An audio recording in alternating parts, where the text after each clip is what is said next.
Dear viewers, I hope you are all fine. This is Dr. Tasadduk and you are watching Bloomberry Educare. This section is chemistry and today's topic is Bohr-Bury scheme. I urge you all to subscribe to get the latest uploaded content on Bloomberry Educare. Let's move forward towards today's lecture. Today's lecture is Bohr-Bury scheme. This rule is used for the electronic configuration of an atom or any element. The act of distributing electrons of an atom in various of its orbitals is referred to as the electronic configuration. Electronic configuration is based on a set of rules and Bohr-Bury is one such rule. This magical rule was put forward by Niels Bohr and Bury simultaneously, and it allows the distribution of electrons in an atom.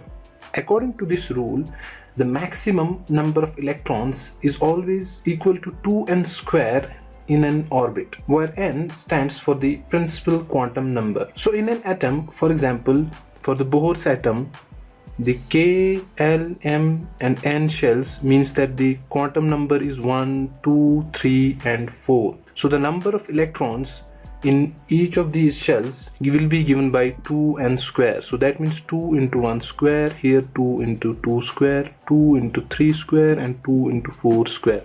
So the maximum number of electrons that can be accommodated in these shells becomes equal to 2 in the K shell, then 8 in the L shell and 18 in the M shell and 32 in the N shell, so on and so forth. Secondly, the maximum number of electrons in an outermost shell can never exceed 8 electrons. This means that at any instant there cannot be more than 8 electrons present in the outermost shell of the orbit. So the maximum number of electrons in the outermost shell is going to be 8. The maximum number of electrons in the penultimate shell can never exceed 18 electrons. The catch here is that unless the outermost shell has 2 electrons in it, the penultimate shell cannot have more than 8 electrons in it. Since the penultimate shell accommodates 18 electrons maximum, so the maximum number of electrons is 18 in case of the penultimate shell.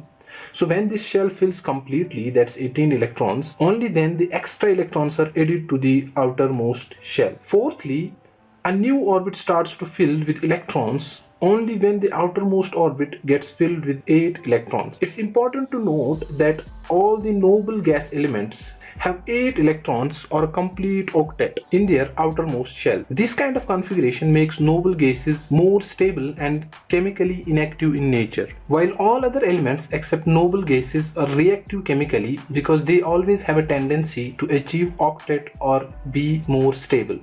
So if you look at this table, you can see the atomic numbers are here. The atomic number for helium is 2, similarly 10, 18, 36, 54 and 86. If we do the Bohr-Bury scheme, that is BB scheme, for these different elements, you see that there is only one shell in case of helium that has to be filled, whereas there is 2 shells in case of neon, 3 shells in case of argon, and krypton has 1, 2, 3, 4 shells, and radon has maximum of, you can see here, 6 shells that are to be filled.